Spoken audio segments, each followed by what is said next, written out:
Live from New Delhi, you're watching DD India News Hour, India's voice to the world. I'm Siddharth Bharadwaj. Coming up in the next hour. German Chancellor Olaf Scholz says Europe must strengthen its ability to defend itself. Says Germany has hiked its spending on defense to 2% of output and will continue to hit the target of NATO alliance. In Pakistan, PMLN and Pakistan People's Party to hold coordination committees meeting today to finalize government formation in centre. Imran Khan's PTI opts to sit in opposition, launches countrywide protest against alleged rigging in the elections.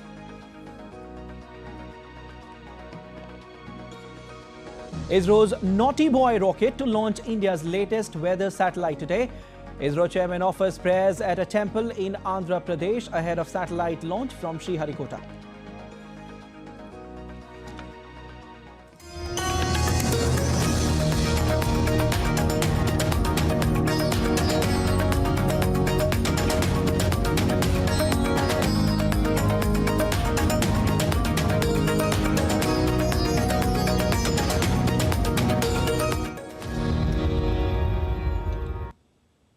Well, security tightened in Munich as hundreds of politicians, military officers and diplomats arrived on the second day of Munich Security Conference.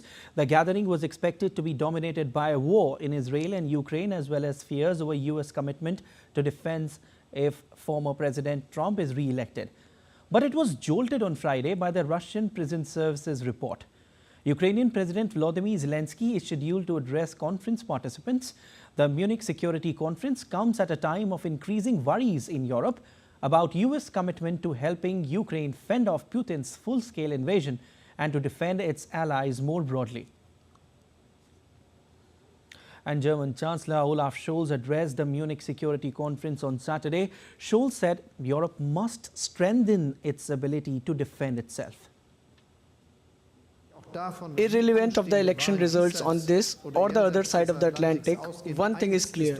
We Europeans must take much more care of our own security, now and in the future. The readiness to do so is huge, and I said this to President Biden during my visit to Washington last week. President Biden bei meinem Besuch vergangene Woche in Washington gesagt. An External Affairs Minister Dr. S. Jaishankar met U.S. Secretary of State Antony Blinken in Germany on the sidelines of Munich Security Conference on Friday.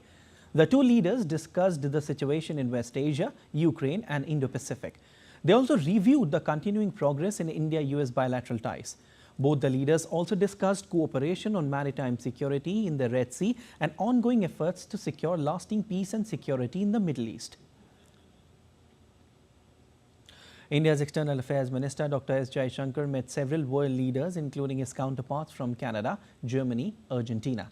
He also met European Union Foreign Policy Chief on the sidelines of the conference and discussed issues related to bilateral cooperation and current global situation. The Munich Security Conference is being held in Germany till the 18th of February. It offers a unique opportunity for high-level debates on the world's most pressing security challenges.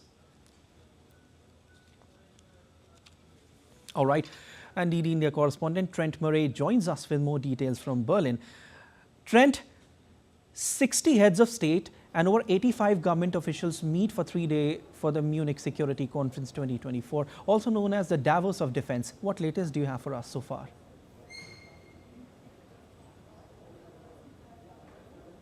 Yeah, that's right. These leaders coming together at a time where it really feels like there just continues to be a growing sense of more conflicts and flashpoints emerging around the world. We know there's been a number of issues being discussed. We've just heard in the past hour or so President Zelensky of Ukraine addressing this conference where he continued to call for more support from his allies to try and help the war against Russia's invasion. He had some pretty strong words directed at President Putin. He said, please do not ask Ukraine when the war will end. Ask yourself why Putin is still able to continue it.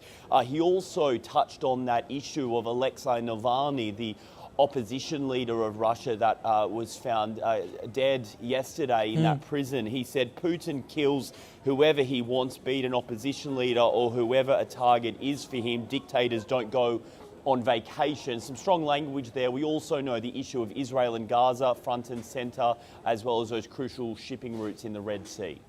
Okay. Now, Trent, apart from all the things that are expected to be discussed in the conference, rising tensions in the Indo-Pacific, NATO expansion and the potential return of Donald Trump to the White House may be on high agenda. Can you just tell us something about that? Yeah, that's right. And it's that last one, the prospect of President Donald Trump returning, which is really a conversation starter for this conference because for many Europeans, they do feel like the return of Donald Trump could signal, well, a weakening potentially of the NATO alliance, particularly after he made those controversial comments about allowing Russia to attack NATO countries that don't pay their bills into the alliance.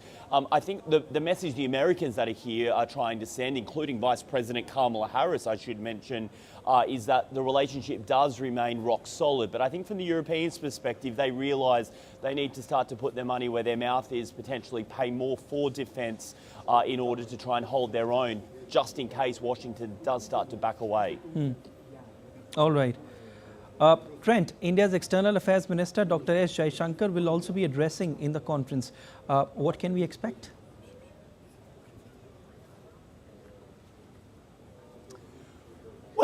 He has been one busy external affairs minister, I have to tell you. I mean, I'm tired following Dr. Jaishankar's schedule. He has been meeting with, let me read the list to you very briefly. He has met with his counterparts from the United States, the European Union, Argentina, Canada, Germany, the World Health Organization, and the UK. Plenty to discuss. We know that many of the attendees here are very eager to hear from him, to speak to him about Delhi's perspective on some of these major challenges facing the world. And in just over an hour's time, we are actually going to hear directly from him. He is joining a panel alongside the US Secretary of State, Anthony Blinken, and the German Foreign Minister, Annalena Baerbock. All three of them will be discussing the topic. I will read it to you. It is called Growing the Pie, Seizing Shared Opportunities Around the World. It will be a very interesting speech. We'll be watching closely. Okay.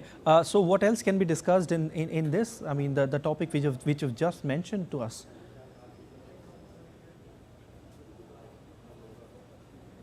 Well, I think what they're looking to discuss is, you know, as the name suggests, growing the pie, economic opportunity, trying to, you know, lift people up and make countries work closer together for economic prosperity for everyone. So, look, I think, as I say, many people here are very interested in what Delhi's perspective is. And I think, crucially, the fact that India has been very active with its naval forces around trying to protect those vital shipping lanes has been so crucial to the Europeans, given that that Red Sea shipping route is the main highway between the Indo-Pacific and Europe. So I think there's been a lot of support there, given Delhi's reaction to that situation and the fact that it is trying to help. All right, we leave it there. Thank you so much, Trent, for joining in and for that analysis. United States Under Secretary of State for Public Diplomacy Elizabeth Mary Allen is expected to visit Mumbai in the coming week, and she will hold talks focusing on increasing women's participation in the formal economic sector. Liz Allen will also hold discussions with business leaders and expected to participate in a panel discussion at the University of Mumbai. Participation in panel discussion will shed light on the dynamic US-India partnership. Liz Allen is on travel to Jordan, Sri Lanka and India from February 12 to 22nd. The visit underscores the United States' unwavering commitment to reinforcing and expanding partnerships and alliances. And France and Ukraine signed a bilateral security agreement in Paris on Friday, including pledges from Paris to deliver more arms, train soldiers, and send up to €3 billion in military aid to Kyiv this year. The French presidency said France has pledged to provide up to €3 billion additional military support to Ukraine in 2024. France also pledges to provide more military equipment, in particular for air defense. Speaking alongside his Ukrainian counterpart Volodymyr Zelensky at a press conference, Macron said Russia's aggression towards Europe has entered a new phase now with increasing levels of disinformation, adding that he will visit Ukraine before mid-March.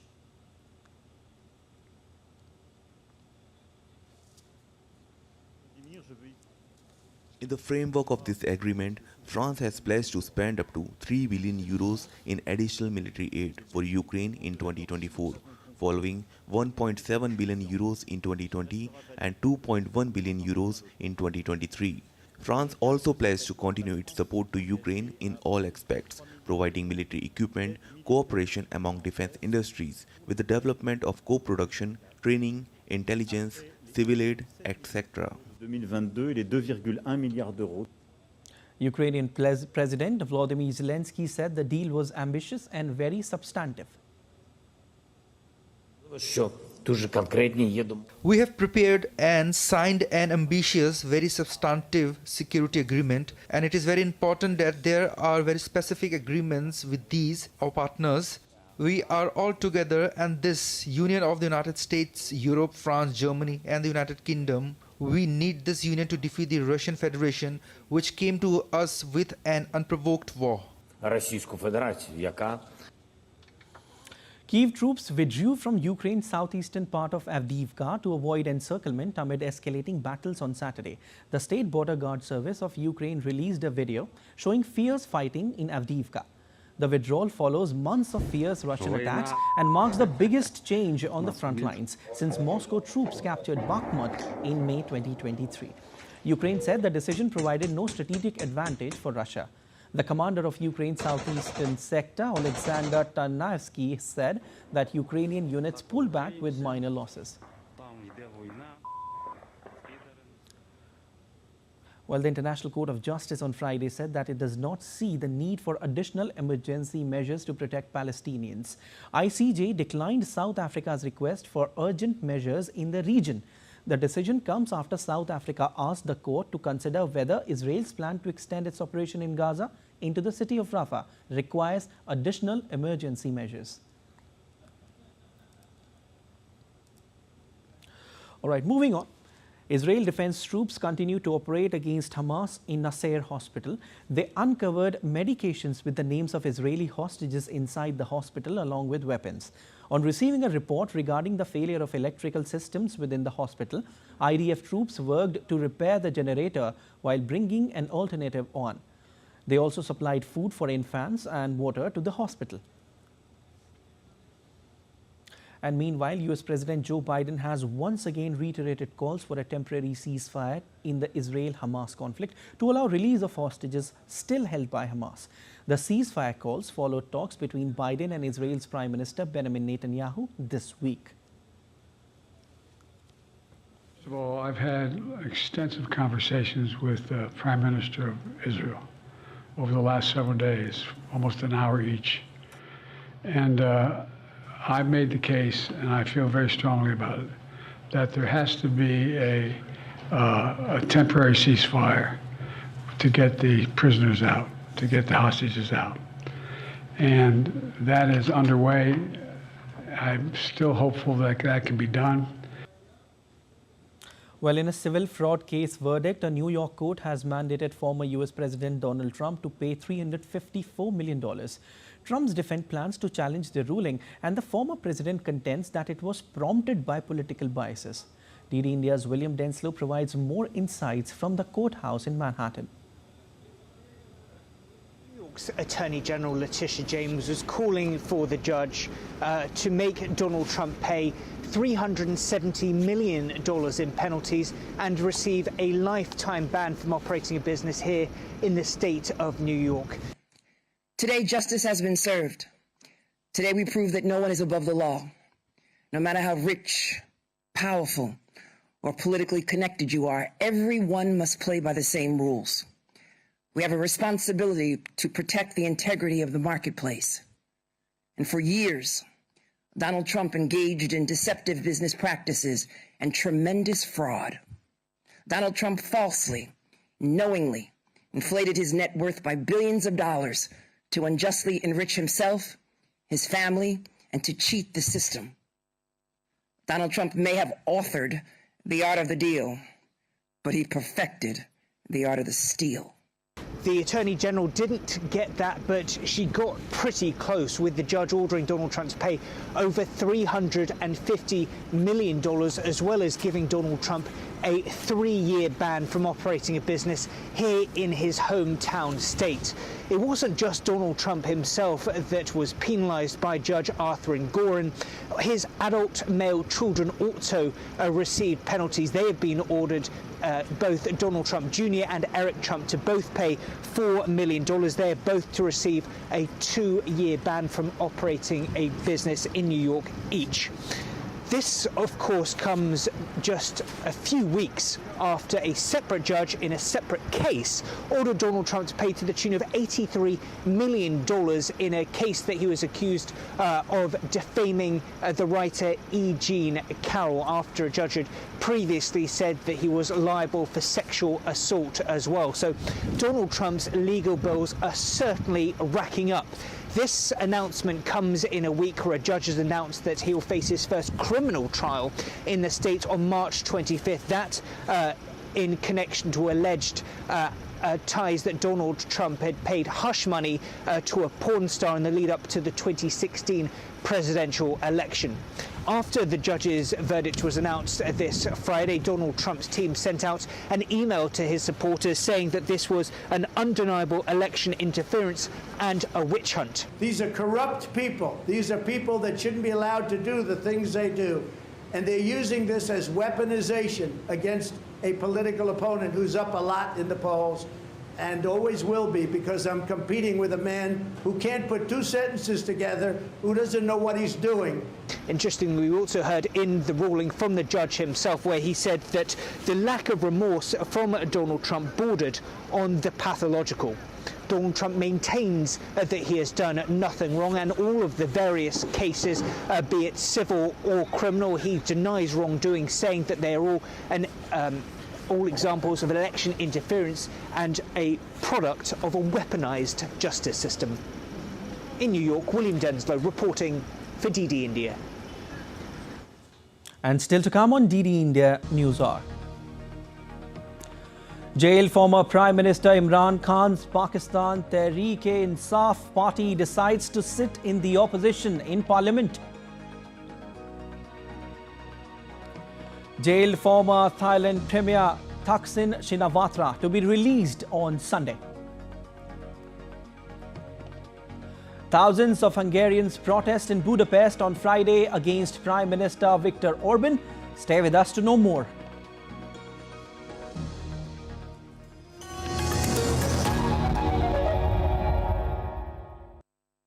Or with friends and family without burdening the environment. Let's go. Sustainable tourism aims to create a positive relationship between communities and the people who visit them. Our change makers are playing a key role in realizing this vision through their unique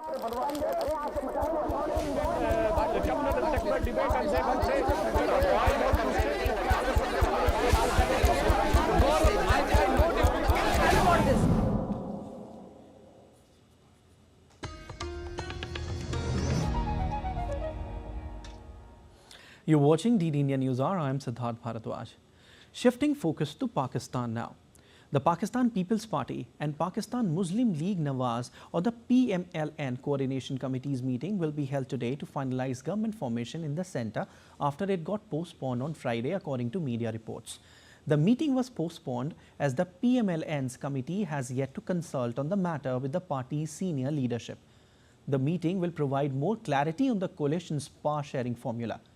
Earlier, the scheduled meeting between the two major parties could not take place on Thursday, as both sides sought more time to assess proposals that came up in their first meeting. The PPP has assured PMLN of its support in the formation of a government as well as the election of the next Prime Minister on the condition of PMLN's support in elections to key constitutional offices. And staying with Pakistan, following the Pakistan Tehreek-e-Insaf announcement to protest demonstration in the capital, the Islamabad Deputy Commissioner refused to grant permission to hold protests on Saturday. According to media reports, the administration rejected the PTI's application, maintaining that demonstration cannot be allowed given Section 144 of the Criminal Procedure Code, which is in force in the capital city.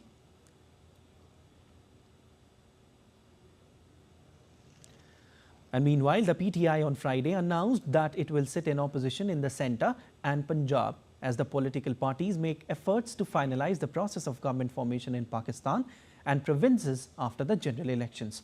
The decision has been taken as per the directive issued by PTI founder Imran Khan, who remains incarcerated in Rawalpindi's Adiala jail. PTI leaders also rejected reports of Imran Khan softening his stance and agreeing to hold talks with Bilawal Bhutto's Pakistan People's Party.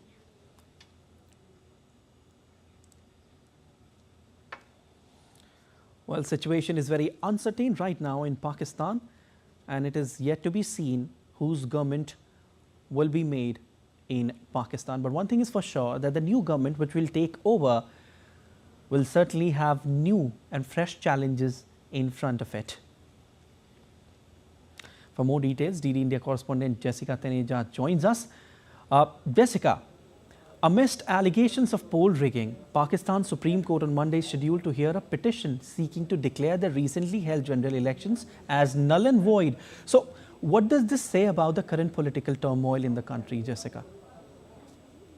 Well, it's chaotic and confusing at this point. It's been a week, since these elections were announced, and if you look at the numbers here simply on how they dictate the current political landscape, there are 360 seats. According to that, we have 266, the results declared officially for that. Now, if you look at and you dissect those numbers, you'd see that 101 independent candidates have won in Pakistan, defying the usual pre-poll result, which had declared that both PMLN and PPP would have significant majority in the Pakistan General Assembly. But that hasn't been the case so far.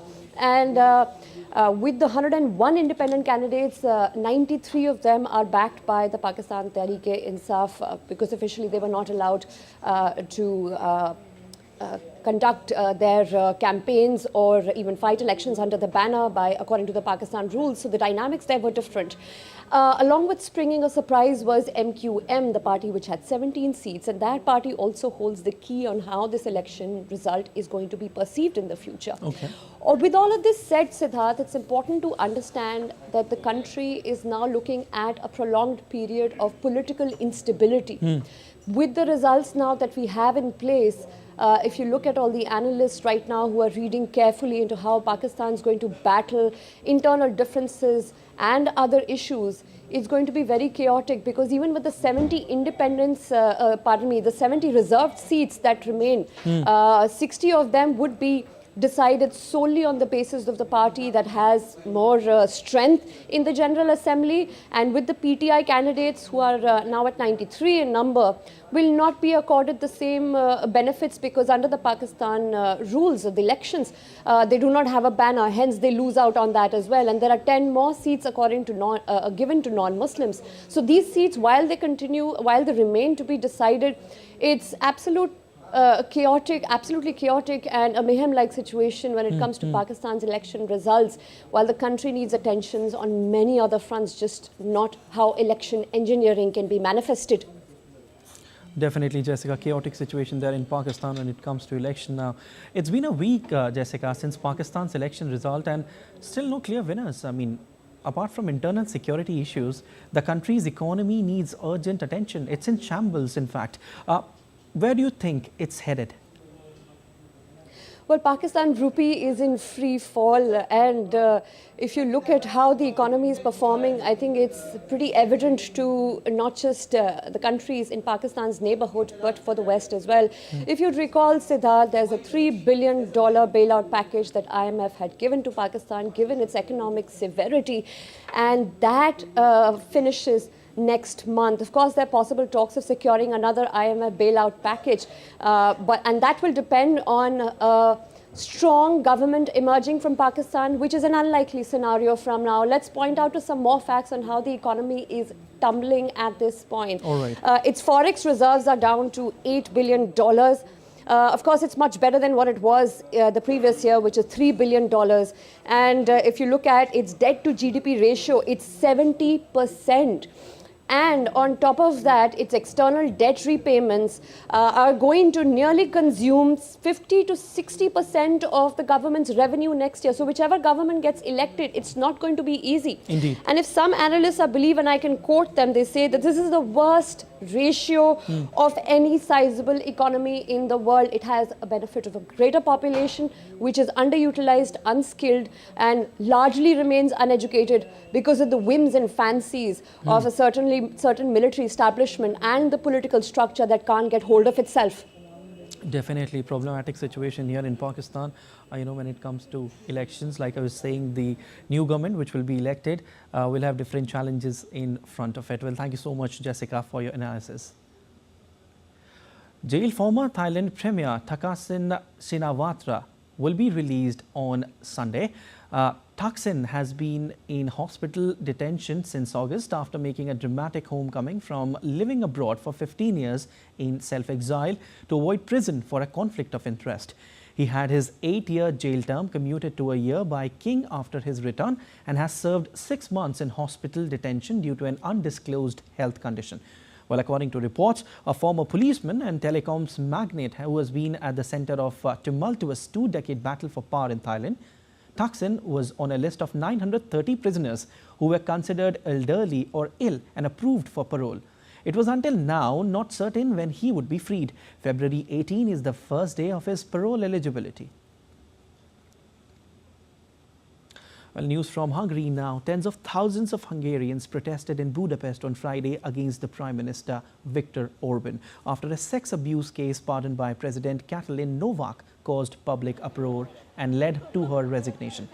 The uncovering of the pardon triggered a public outcry, and 9 online influencers called for a protest in Budapest's historic Hero Square. Tens of thousands of demonstrators, including many young people, squeezed into the huge square.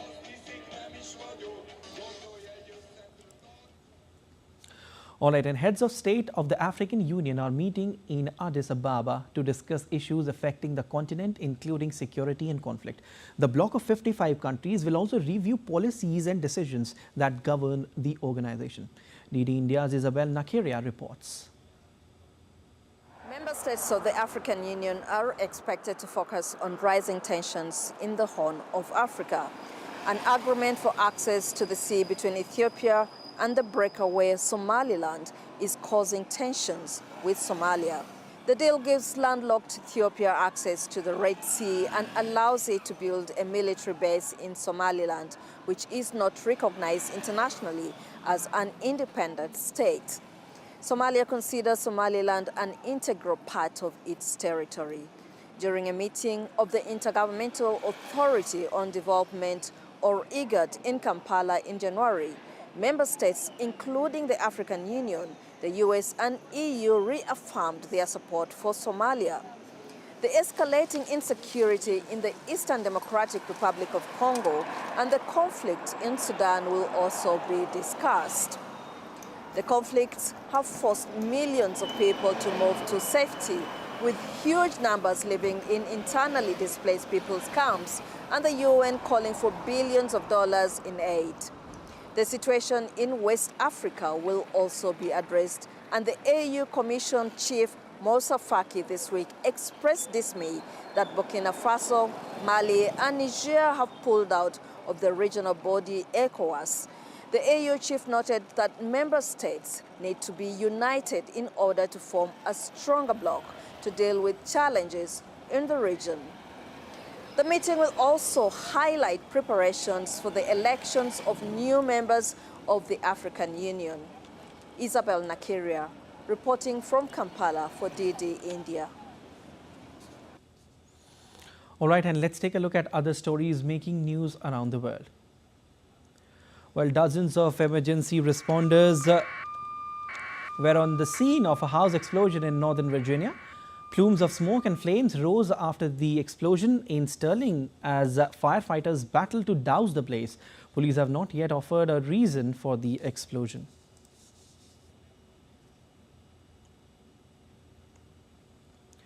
The Mexican Migration Agency found 150 migrants from 8 different nationalities on the Caribbean coast. When they were illegally carried in a bus, the group was intercepted on 2 buses on the Caribbean coast. There were 139 adults and 11 children from Latin American nationalities. Well, Euphoria and the Hunger Games actors appeared on the Berlin Film Festival red carpet to present their latest projects. The project is considered one of the 3 major film festivals in the world. The Berlinale is considered one of the 3 major film festivals in the world alongside the Venice and Cannes, and is the largest based on attendance. Around thousands of industry professionals from different countries attended the festival. Well, Spanish drag queens competed at the annual carnival of the Gran Canaria island with an explosion of sequins, color, makeup and very high-heeled shoes, performing to the thumping sound of club tunes, and won the contest. Drag queen Electra won the contest, which is one of the main events at the carnival that will end on Sunday. And still to come on DD India News Hour. India's Chief of the Army Staff General Manoj Pandey visits Defence Innovation Unit in the United States. Bharatiya Janata Party convenes a 2-day National Council meeting in India's national capital, New Delhi. ISRO to launch India's advanced weather satellite INSAT 3DS. Stay with us to know more.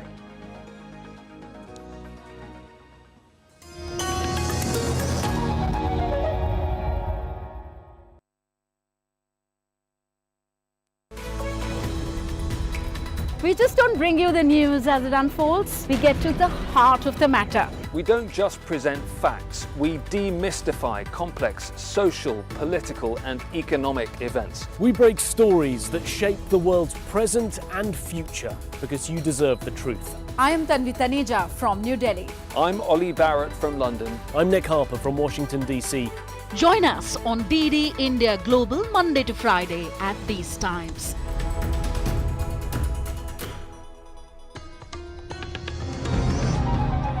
The one common... All right, you're watching DD India News Hour and I'm Siddharth Bharadwaj. German Chancellor Olaf Scholz says Europe must strengthen its ability to defend itself, says Germany has hiked its spending on defense to 2% of output and will continue to hit the target of NATO alliance. Also in Pakistan, PMLN and Pakistan People's Party to hold coordination committees meeting today to finalize government formation in centre. Imran Khan's PTI opts to sit in opposition, launches country-wide protest against alleged rigging in the elections. And ISRO's Naughty Boy rocket to launch India's latest weather satellite today. ISRO chairman offers prayers at a temple in Andhra Pradesh ahead of the satellite launch from Sriharikota.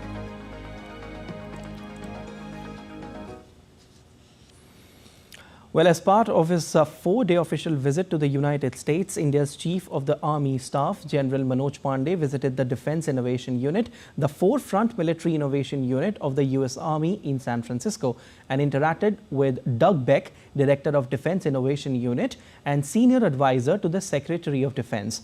The Indian Army Chief also visited the California National Guard. The visit by the Army Chief epitomizes shared values and interests that underpin the partnership between India and the United States, aimed at further enhancing bilateral cooperation and development in defense and security domains. India's ruling party, Bharatiya Janata Party, is convened a 2-day National Council meeting in the national capital, New Delhi. Prime Minister Narendra Modi attended the meet at Bharat Mandapam. Prime Minister Modi also visited the exhibition on the Viksit Bharat Abhiyan. BJP National President JP Nadda, Union Minister Amit Shah and other senior leaders are attending the meet. With the participation of more than 11,500 delegates, the gathering is witnessing the adoption of resolutions reflecting on the 10 years of Modi government, along with discussions on the approaching elections. Well, India's Prime Minister Narendra Modi and BJP National President JP Nadda unfurled the party flag during the 2-day National Council meeting of BJP at Bharat Mandapam, Delhi. During the address to the BJP National Executive Council, India's Prime Minister Narendra Modi expressed the party's goal of securing 370 seats in the upcoming elections, with the NDA aiming for 400 seats. आज के पदाधिकारी बैठक में सभी उपस्थित पदाधिकारी कार्यकर्ताओं को मार्गदर्शन करते समय आदरणीय प्रधानमंत्री नरेंद्र मोदी जी ने सबसे महत्वपूर्ण बात ये कही कि भाजपा 370 और NDA 400 par.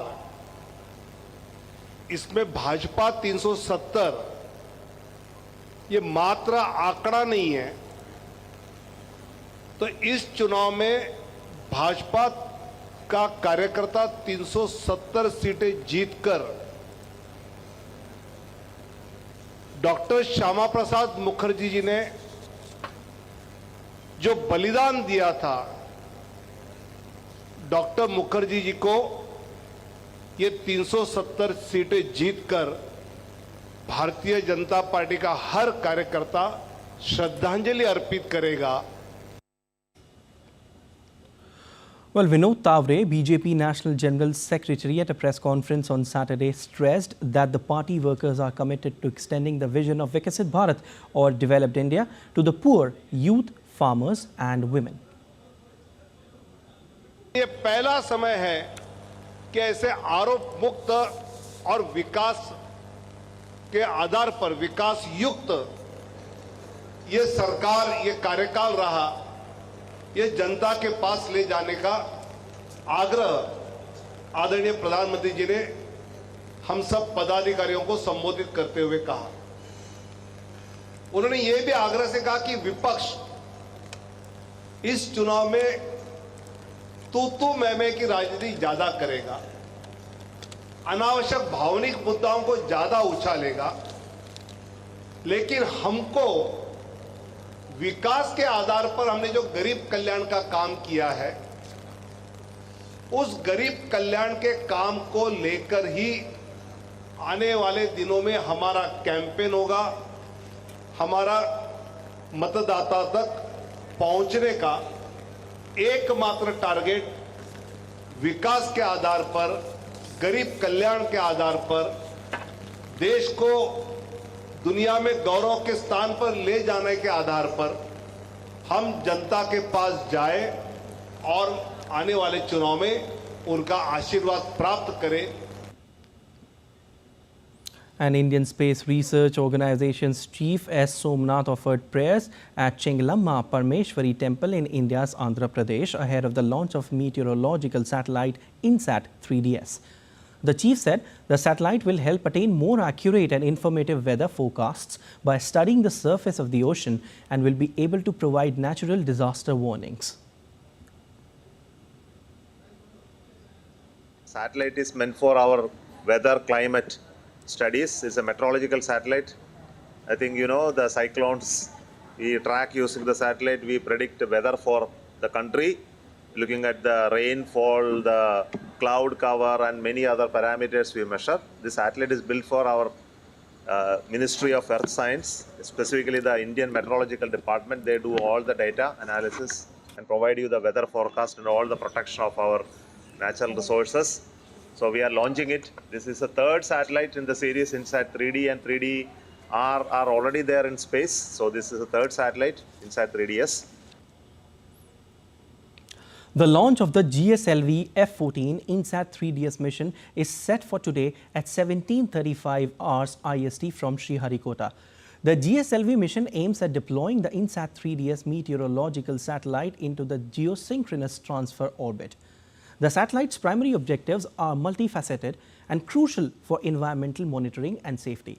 It is equipped to monitor Earth's surface and carry out oceanic observations in various spectral channels that are vital for meteorological analysis. Let's take a look at our special report.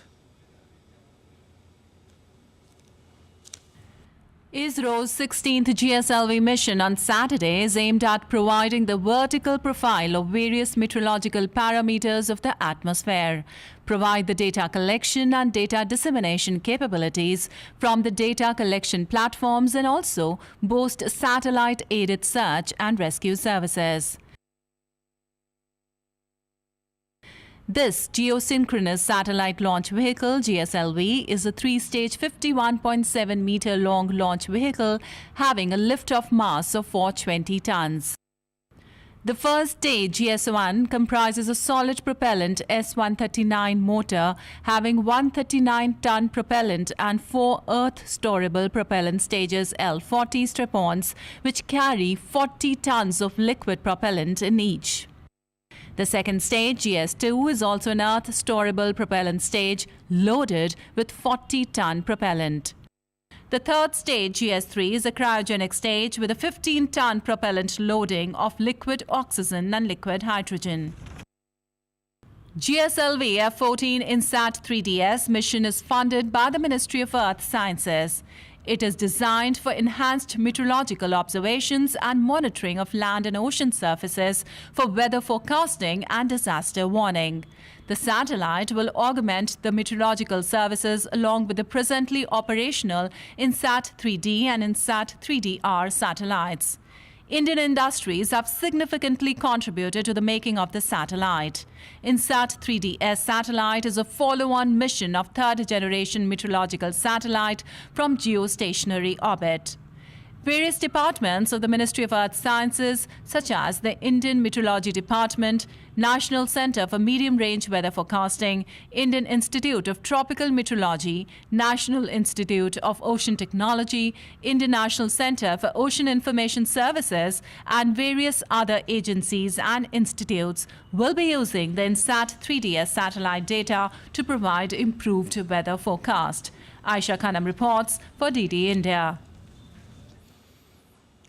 Indian Space and Research Organization is all set to launch its meteorological satellite INSAT 3DS. The satellite will enhance meteorological observations and help in better weather forecasting and disaster warning. Well, to know more about this satellite, our correspondent Aisha Khanam talked to former scientist of Indian Space and Research Organization, Guru Prasad. Take a listen. I have with me the director of planetarium here in Bangalore and science writer, Mr. Guru Prasad. Guru Prasad, tell us, you are aware that there are so many INSAT series of satellites. So how does this add up to the already their constellation? This satellite INSAT 3DS is the third satellite in the INSAT 3D series. This is an exclusive meteorological satellite, in fact. And you know, to meteorological satellite means it will help us to actually observe the weather, okay, and it will observe the weather, but it will help us to predict the weather properly.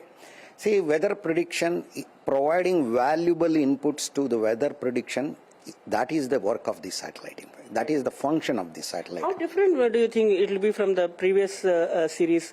What more functions will it add up to its role?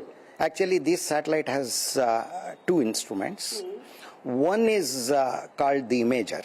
Okay, it is like a camera kind of thing, electronic camera kind of thing. It takes the picture of the Earth. Okay, it will take the picture of the Earth in visible band as well as in 5 types of infrared bands, in fact. Okay, infrared is heat, but the camera is capable of sensing it. That is the imager. In addition to that, to know the vertical profile of the atmosphere, actually how with height the temperature varies, the humidity varies, that can be sensed by another instrument carried by this satellite called sounder, it is called. So imager and sounder, both of them are there in the INSAT 3DS satellite. That was Mr. Guru Prasad explaining about how ISRO is taking yet another leap in sending this satellite, and also this satellite will be once again instrumental in changing the landscape of weather-related observations and preventing lives and rescue in times of disaster. Aisha Khanam, DD India, Bangalore. And Japan's space agency on Saturday launched the second test model of its new flagship rocket H3, almost 1 year after the first failed due to engine ignition trouble. A successful launch of the next generation flagship rocket to follow the pinpoint moon landing of Japan's SLIM spacecraft. The Japan Aerospace Exploration Agency planned for the H3 to replace the 2-decade-old H2A rocket, hoping that its lower costs and greater payload capacity will help them win launch orders from global clients. And Russia's Progress cargo craft arrived at the International Space Station on Saturday morning, delivering about 3 tons of supplies. The Russia resupply spaceship also delivered nearly 1,300 pounds of refueling propellant, 110 pounds of potable water and nearly 90 pounds of compressed nitrogen in cylinders. The International Space Station is one of the few international projects on which the United States and Russia still cooperate closely. In December, Roscosmos said that a cross-flight program with NASA to the space station had been extended until 2025. The ISS was set up by Russia, the United States, Europe and Japan, and assembly was first started in 1998. All right, let's take a look at other stories making news. And India's Delhi Chief Minister Arvind Kejriwal virtually appeared before Rouse Avenue Court in the matter of the Enforcement Directorate's recent complaint against him in the excise policy case. The court has fixed March 16 for the physical appearance of Arvind Kejriwal. The next round of talks between the Indian government and the protesting farm leaders will take place on Sunday. India's Union Minister Anurag Singh Thakur said the discussions so far have been very productive. Punjab Chief Minister said that the talks were held in a cordial atmosphere and he is hopeful of finding a solution to end the deadlock. India's Karnataka Chief Minister Siddaramaiah presented the state budget at the Assembly on Friday. The Siddaramaiah government allocated Rs 100 crore for the Waqf properties, Rs 200 crore for the Christian community and Rs 20 crore for pilgrimage sites. The opposition party staged a walkout when Siddaramaiah was presenting the budget, saying it had nothing for farmers and other communities of the state. 8 wagons of goods train derailed near Patel Nagar Dayabasti section in India's Delhi. The incident occurred near the Zakhira flyover. Further investigation is underway. And still to come on DD India News Hour. Indian Air Force gears up for this spectacular display of its capabilities with exercise Vayu Shakti. And India dominate England on third day of the third test in Rajkot.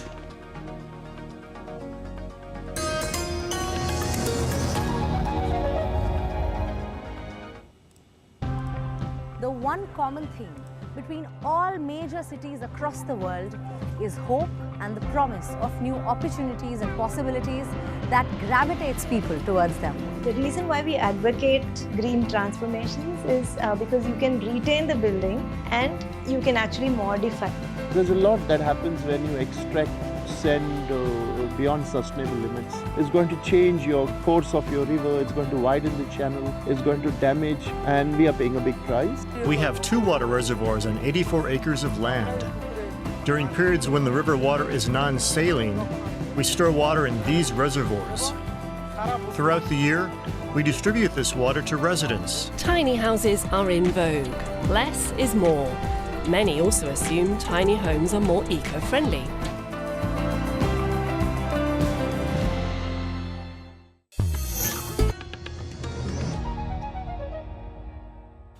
You're watching DD India News Hour. I'm Siddharth Bharadwaj. And the Indian Air Force gears up for the spectacular display of its capabilities with exercise Vayu Shakti, scheduled for 17th February at the Pokhran Air to Ground Range near India's Jaisalmer. This exercise is the 24th edition of its kind, promises to be a riveting showcase of IAF's offensive and defensive prowess. This year, the exercise are participation by 121 aircraft, including the indigenous Tejas, Prachand and Dhruv. Indigenous surface-to-air weapon systems, Akash and Samar, to demonstrate their capabilities. Exercise Vayu Shakti is a demonstration of the IAF's capability to deliver weapons with long range, conventional weapon, accurately highlighting its joint operational capabilities with the Indian Army. All right, you're watching DD India News Hour. Time now for sport. And let's start with cricket. India have taken a comfortable lead of more than 300 runs in the second innings of the ongoing third test at Rajkot. Yashasvi Jaiswal slammed his third test century while Shubman Gill is unbeaten after scoring his 50. Jaiswal returned to the pavilion after getting retired hurt. The duo of Jaiswal and Gill have stitched a solid partnership for the second wicket. India lost their skipper Rohit Sharma to Joe Root but later made a good comeback to regain the dominance. Earlier, India staged a remarkable comeback after bundling England out for 319. And Indian off-spinner Ravichandran Ashwin withdrew from Rajkot Test due to a family medical emergency after the end of day 2. Ashwin rushed back to Chennai from Rajkot to be with his ailing mother. Ashwin had a wonderful day with both bat and ball in Rajkot on day 2 of the third test. Coming into bat after India lost 2 wickets early on, he stitched together a calculated 77-run partnership with Dhruv Jurel to ensure India went past 400-run mark. Earlier, Ashwin became the second Indian bowler after Anil Kumble to claim 500 test wickets. All right, and DD India's Narayan Singh joins us for more. Narayan, well, indeed, this match looks like it's in India's favour already. It's day 3. True, Siddharth, if you talk about this match, the kind of cricket India played here on day 3 at one point of time. In the first session when England were playing, it was looking like that they were in complete control of this match because the kind of cricket they played yesterday, the kind of century Ben Duckett had made, it was looking like that it is their match with the baseball they displayed here. But on day 3, in the absence of their crucial man, Ashwin was not there. That was a worrying factor for India. But the kind of attitude our pace bowler Siraj and spinner Kuldeep Yadav showed here, it is commendable because in the absence of Ashwin, it was looking like that it was not in favor of India. But today, in the second session, the most important part of the today's day was the second session where India took 5 wickets, and that thing turned the match. And all in all, we can say that right now India is in cruise control and the lead is more than of 318 runs. And if here India, we can say that continue this, definitely we can say that India can have a lead here in this test series. Well, definitely, you said it right, Narayan. India is in cruise control. Well, it's day 3, Narayan. India, like I said, you know, they are giving a befitting reply to England's baseball. In fact, it's looking like they have snatched the baseball from England, modified in their own manner, and executing like a pro. Definitely, because England, before this tournament also, there was a matter of debate whether the baseball will survive in India or not. But definitely we should praise England, the kind of cricket, the way they have just implemented, the way they have played their baseball cricket here. They won the first match, and after that India bounced back in the second match. And here today we saw that when Ben Duckett was playing, it was looking like that definitely they will take away the match from the India. But today we saw the jazz ball from the Yashasvi Jaiswal. The jazz ball he displayed, the way he just implemented, the way he just, we can say, he took over the England bowlers. At one point of time, he was playing on 35 of the around 74 balls. And after that, he made 80 runs in 101 balls. And the way he made 53 runs in 28 balls, that changed the complexion of the match. And must be the Brendan McCullum, who is, we can say that the founder of this baseball cricket, definitely must be proud of Yashasvi Jaiswal, the way he just gave a befitting reply to the England's baseball with jazz ball. Well, definitely, Narayan, certainly you modified it for us. I was saying baseball and you just said jazz ball. It's Yashasvi Jaiswal. You know, a splendid batting performance by Yashasvi Jaiswal, certainly. Narayan, but how much runs do you think India could put up on the scoreboard, and how much runs would be sufficient against England? Because remember, they're a very unpredictable side, and as we have discussed, they can implement baseball at any given point of time. True, Siddharth. As you said that the England is an unpredictable side. We know that the kind of batsmen they have deep batting lineup they have. We know that we can say the exploit of Ben Stokes, Ben Fox is also there, and at the top of the order, Jack Crawley, Ben Duckett, Oli Pop. They have explosive batting lineup. If they go with the baseball, if they can successfully implement that thing on field, definitely it's going to be tough for India. But on the fourth inning, it's always difficult for any team. Here, I think right now the lead is around 320. If India can at least put a target, we can say around 400 runs for the England, definitely it's going to be a very tough and daunting target for this England side. And right now, as we already mentioned that the India is in cruise control, definitely it's going to be very difficult task for this England team with the kind of cricket India has displayed here. Okay. Narayan, it's day 4 tomorrow of the third test match and it's happening in Rajkot, as we all know. Can you give us little details about how the wicket is there? Siddharth, we take a look the way we saw the first test match. I will go back to the first match where there was a lot of assistance for the spinners, and we also saw in this series the first time a visiting team is playing there just one fast bowler. Okay. And that was the kind of trend we saw in this series. After that, there was little bit more assistance for the pitch, looked more balanced in the Vizag. And here, the pitch, we saw that it is quite a batting pitch. On day 1 itself, we saw that at one point of time, India was 33 for 3. After that, we can say colossal partnership that with the help of the century. Well, all in all, Narayan, it's going to be a very interesting test match. All in all, it's going to be helpful for the batsmen, for the bowlers, as the day will progress. As the next day, on day 4, on day 5, we will see a little bit assistance for the spinners as well. Yeah, like I was saying, it's all in all would be a, it's going to be a very interesting test match between both the sides. Thank you so much, Narayan, for joining in and for that analysis. And also, world number 2, Carlos Alcaraz advanced to the semi-final of the Argentina Open in Buenos Aires on Friday with a comfortable victory over Italian qualifier Andrea Vavasori. The tournament's top seed and defending champion prevailed in a tie-break after a close first set before taking his game up a notch to run away with it in the second and win 7-6, 6-1 in just his second match back after a disappointing quarter-final exit at the Australian Open. All right, that's all for this edition of DD India News Hour. But let us know your thoughts on the news of the day. You can connect with us on Facebook, X, formerly known as Twitter, and Instagram. We'll be back with more news as it breaks here on DD India. I'm Prasar Bharati from all of us here in Delhi. Thanks for watching DD India News Hour.